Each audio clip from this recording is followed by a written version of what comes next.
he calls numerati to think tanks. These think tanks have nerds? How do you call that? Not nerds. Guinea pigs? Guinea pigs? Yeah. That the only thing they do is that they search for information, and they take information from the social networks mainly. So they take from Facebook and from Twitter and all over. So these guys that know a lot about computers, they take personal informations of all of us and sell that information to politicians, to companies. Anybody could do that right now. Yeah, I think so. Yeah, but I mean, these guys, I'm sure they do it in a very fast and effective way. And they earn a lot of money of doing this. So these guys are called the numeratis, okay? And at least in the United States, it's very common that one of these huge companies, or maybe politicians, you know, buy information to understand a little bit and how to talk to people, you know, to reach the people of certain status or something, certain profile. This is happening today, right now. You know, a very interesting book if you want to read it later. So, I have read for this course several books that awares us of how personal information is being used on the internet. That it can be used, you know, in a good way or can be used in a very bad way. But the information is there. In different parts of the world, there have been several, you know, like recommendations, so to say it, to Facebook, for example, you know, trying to obligate Facebook that kids, for example, or people that are under 18 years old, the information has to be private. Because right now, if I'm understanding correctly, when you put information on Facebook, if you don't change it, it is always public, not private.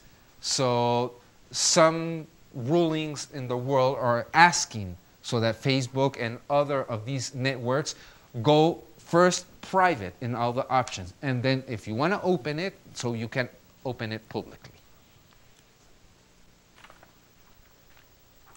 So let's go to the next one, please. Information. Okay, network, information. Let's go to interface. What should we understand by interface? There's studies, there's starting to appear studies all around the world talking about this phenomena, how people feel comfortable interacting with the machine. Computers 40, 50 years ago when they started were these ugly things that were not adapted to human interaction, okay? So year by year or decade by decade, machines started to become ergonómicos. Ergonomics? Yeah, can you say that? Ergonomics. Sounds good. Meaning, you know, that the shapes of a machine comes very useful according to the body of the person. So everybody have seen, I'm sure, these futuristic, you know, movies where everything is touchable, where everything is thinkable. You just connect to the machine, and suddenly things start to happen. I mean, everything according to the interface. You can remember, I can remember because I have kids, when a couple of years ago, 3 years ago, when was it? When the famous, and I don't remember the name. What's the name of Wii? the? Eh? Wii? The Wii, exactly. The Wii appeared. I mean, it was a huge phenomenon because the interaction with the machine was totally different. It was fascinating, you know, that you could move, you know, and see how the machine, you know, in the screen would move exactly how you were. I mean, It's wow. first person instead of third person. Beg your pardon? First person instead of third person. Exactly. At first, it's me. Yeah. It's me there, you know, playing tennis or playing golf or boxing or whatever, and not doing this, you know. It's not a digital. It's a corporal, you know. It's all my body, you know, interacting with the machine. Today, the interface is a fascinating term, a fascinating idea. What will go on tomorrow? Talking about tomorrow, I want us to think. I don't think all these concepts are totally full. I mean, they're far from done. And I want us to think of how we could expand on them, how we could make them more dense, even.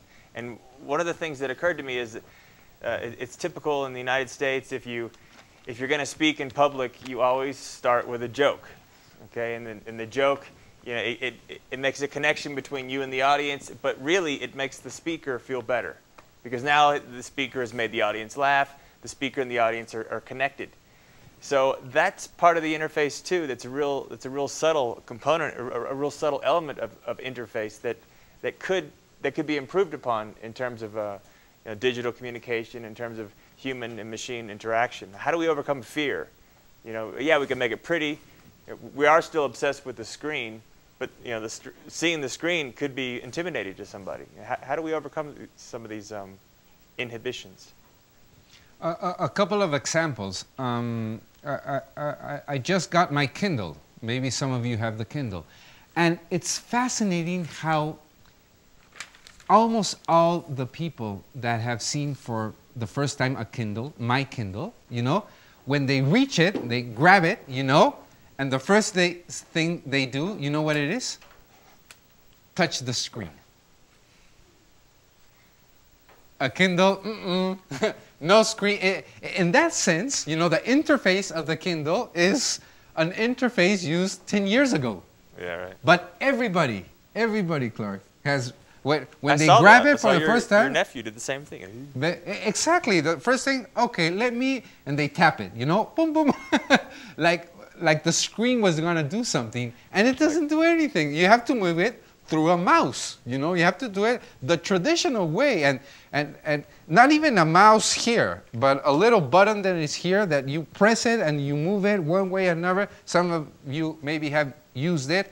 I mean, it's the pre-pre, you know. It's not from something from today. One of the things supposedly that this famous iPad will do is try to, you know, put the new interface in this kind of technology. I wanted to tell you because it has been fascinating for me to see people how all the time it had appeared that they, you know, they touch the screen. But that could be good though, because we humans touch. I mean, that's how we get to know things. You don't read the directions of your iPhone. You just start touching it, and it starts working. One of the first movies of Star Trek, not the TV series, but one of the first movies that appeared, that was about maybe 20 years ago. I'm not sure. Actually, it was the same cast. Old guys, but it was the same cast. Star Trek 1? Yeah, so they come to the future. I mean, or to their past, you know? They go to their past. But I think here in the world, it's 1980, 76, or whatever, okay? Yeah. So it's this guy from the future, you know, that suddenly is in San Francisco, and they tell him, oh, here's a computer of that moment, you know, 1976 or whatever. So he says, oh, perfect, you know. So he sits down in front of the machine, the computer, and he says, computer, and waits. And nothing happens. And then again, computer? And all the humans, you know, of the past, you know, are like, what is this guy doing? He has to write something, you know. Don't talk to the computer. Call the police. Right, guy.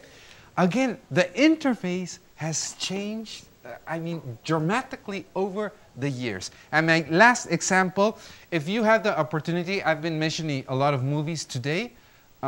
Please try to see this other movie, also from Wim Wenders, that is called Until the End of the World.